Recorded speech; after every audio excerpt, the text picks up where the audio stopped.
Dans cette vidéo, nous introduisons les principaux processus impliqués dans le phénomène d'évapotranspiration. Commençons par un point terminologique.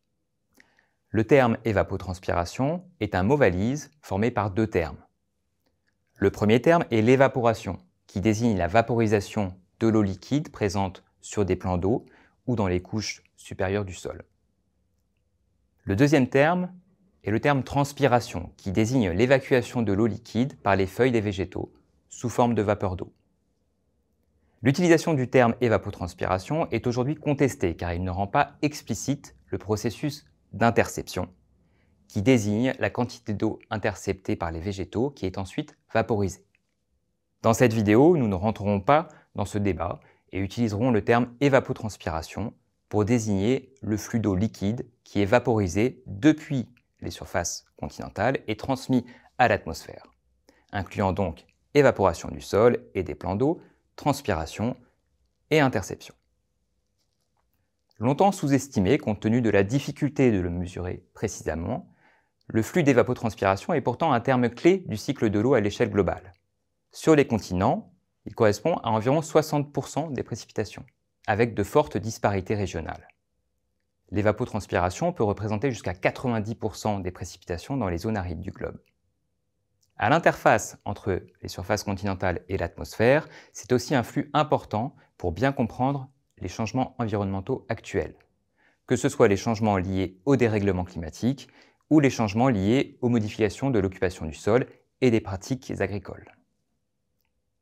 L'évapotranspiration correspond à la vaporisation d'une partie de l'eau liquide présente sur les surfaces continentales. Bien entendu, pour qu'il y ait évapotranspiration, il faut de l'eau disponible en surface ou en proche surface dans le sol. Par ailleurs, nous l'avons vu précédemment lorsque nous avons introduit le diagramme de changement de phase, ce changement de phase nécessite un apport énergétique et des conditions de pression partielle et de température. Ainsi, même si l'apport énergétique est suffisant, si l'air est déjà saturé en eau, l'évapotranspiration sera nulle. Et même si l'air est particulièrement sec, un faible apport énergétique par rayonnement solaire limitera le flux d'évapotranspiration. Ces deux dernières contraintes ont conduit à des représentations du processus d'évapotranspiration assez variées, basées soit sur des considérations aérodynamiques, soit sur des considérations énergétiques.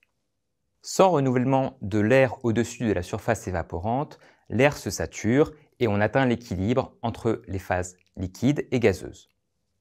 Le renouvellement de l'air est donc une condition nécessaire pour que le processus d'évaporation continue à se dérouler. Dans des conditions naturelles, ce renouvellement est assuré par le vent, et en particulier les flux turbulents, dont les composantes normales au plan d'eau sont non nulles et permettent ainsi des mouvements verticaux des particules d'eau. Ces flux turbulents peuvent être mesurés de façon assez fine aujourd'hui, ce qui permet une estimation presque directe du flux de vapeur d'eau. C'est le principe des tours à flux qui mesurent à haute fréquence et à deux niveaux de hauteur les composantes de vitesse ainsi que les concentrations de vapeur d'eau. Les tours à flux sont de plus en plus répandus mais nécessitent un investissement assez lourd. À l'échelle globale, il en existe environ 1 millier, bien loin des quelques centaines de milliers de pluviomètres qui permettent de mesurer les précipitations. Au niveau d'une station météo standard, on ne mesure ni les concentrations en vapeur d'eau, ni les vitesses de l'air dans les trois dimensions. Les premières mises en équation de l'évaporation ont été réalisées à partir de mesures de vitesse du vent advectives, par les anémomètres, et par l'estimation de l'humidité de l'air. Cette approche, dite macroscopique, repose en fait sur la même idée que précédemment. La différence de pression de vapeur entre l'air et la surface évaporante tient compte de la variabilité de la concentration de vapeur. On fait l'hypothèse que la vitesse du vent advectif est un témoin acceptable de l'intensité des flux turbulents. Nécessairement, ces hypothèses conduisent à des simplifications et des paramètres estimés empiriquement. Malgré ces simplifications, cette méthode reste en pratique assez limitée. En effet, elle nécessite de connaître la température de surface et la fonction f du vent qui dépend de la rugosité de surface et donc du type de végétation ou d'éventuels obstacles à la circulation de l'air en surface. Autrement dit, il faut déterminer souvent empiriquement cette fonction f en fonction du type de végétation. La vaporisation de l'eau liquide consomme de l'énergie, et donc ce terme apparaît dans le bilan d'énergie. Considérons un volume d'air au-dessus du sol et faisons son bilan d'énergie pendant un intervalle de temps dt. La variation d'énergie du volume va être la différence entre les entrées en énergie du système et ses sorties. La principale entrée est le rayonnement net, que l'on peut mesurer ou estimer par des mesures classiques de rayonnement solaire. L'apport se fait principalement le jour. D'ailleurs, la nuit, le rayonnement net est négatif compte tenu de l'absence de rayonnement solaire en ondes courtes et du fait que le sol émet un rayonnement en ondes longues. Mais de façon générale, sur 24 heures, le rayonnement net est positif. Le flux géothermique est conventionnellement considéré comme une sortie, même si son signe s'inverse généralement entre le jour et la nuit. De façon classique, le volume d'air transmet de l'énergie au sol le jour et le sol transmet de l'énergie à l'air la nuit. Le flux de chaleur sensible dépend, lui, du gradient vertical de température. H est positif lorsque l'air au sein du volume se réchauffe. Ce flux de chaleur sensible est difficile à mesurer de façon conventionnelle. Le flux de chaleur latente, lui, correspond à l'énergie dépensée pour la vaporisation. Et c'est donc ce terme qui est directement lié à l'évapotranspiration. Les termes du bilan d'énergie peuvent s'exprimer en unités de puissance, watts par unité de surface, ou en unités de chaleur par unité de temps et de surface, typiquement des joules ou des calories par unité de surface et de temps. Le flux d'eau évaporé, exprimé en volume par unité de temps, est le flux de chaleur latente divisé par la masse volumique de l'eau et la chaleur latente de vaporisation, qui dépend de la température. Pour beaucoup d'applications, on considère sa valeur à une température de 20 degrés Celsius, 2,45 10 puissance 6 joules par kilogramme, ce qui veut dire qu'il faut 2,45 10 puissance 6 joules pour obtenir 1 kg de vapeur d'eau à partir d'1 kg d'eau liquide. Sur un cycle journalier, dQ sur dt et G sont souvent négligeables, et l'équation du bilan d'énergie se simplifie nettement.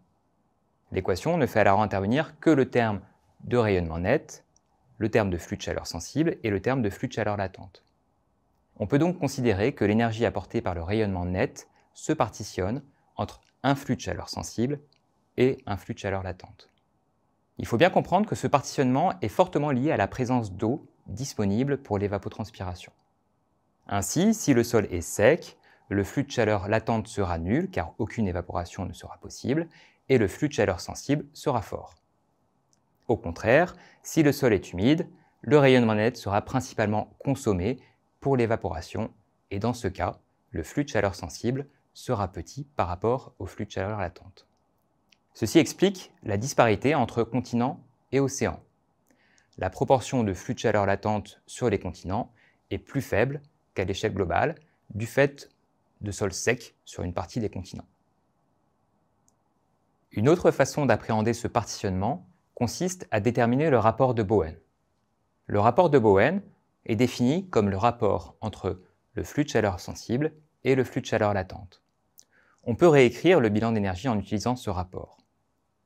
L'estimation du rapport de Bowen passe en théorie par l'estimation des flux de chaleur sensibles et flux de chaleur latente. Les deux sont soumis à des conductivités qui dépendent des flux turbulents et sont liés à des gradients verticaux. Gradient vertical de pression de vapeur pour le flux de chaleur latente et gradient vertical de température pour le flux de chaleur sensible.